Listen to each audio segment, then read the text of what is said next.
Veja agora as novelas mexicanas que poderia substituir as aventuras de Poliana.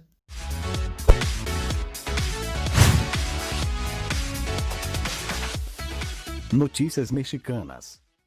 Sabemos que a substituta de As Aventuras de Poliana será uma das três, Carrossel Chiquititas ou Carinha de Anjo, mas o público das novelas mexicanas quer muito ver uma novela mexicana no horário nobre. Então, por isso, hoje eu trouxe as novelas mexicanas que poderia substituir As Aventuras de Poliana no SBT.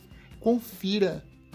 Rebelde, sempre quando falamos de novelas mexicanas, sempre lembramos da novela Rebelde por conta do fenômeno que foi no passado. A novela é um fenômeno e os telespectadores de novelas mexicanas sempre lembram da novela Rebelde quando falamos das novelas mexicanas. Me diga quem não quer ver Miguel, Roberta, Diego, Mia, Lupita e Giovanni passando no SBT de novo. Sempre quando falamos de novelas inéditas, sempre deixamos os telespectadores felizes e com vontade de assistir o SBT novamente, pois nós já estamos cansados de assistir reprise no SBT. E Sinto Mirada, uma nova versão de Esmeralda, não ia ser nada mal se o SBT colocasse essa novela no ar, no lugar de Poliana. Quando Me Apaixono, novela protagonizada por Silvia Navarro, a Ana da novela Meu Coração é Teu e a Fernanda da novela Amanhã é para Sempre, está sendo pedidas há anos pelos telespectadores para o SBT colocar no ar.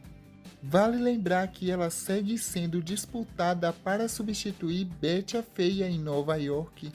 Mas o SBT poderia colocar Sinto Mirada no lugar de Betty a Feia em Nova York e colocar Quando Me Apaixono como substituta de As Aventuras de Poliana.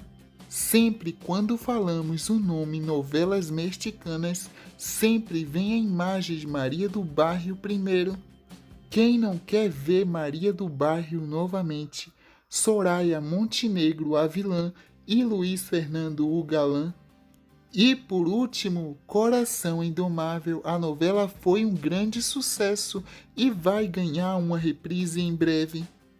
Que tal ela substituir As Aventuras de Poliana? Com certeza, Coração Indomável, nesse horário, a novela ia chegar em 15 pontos. Se esse vídeo chegar em 100 curtidas, vou trazer a parte 2.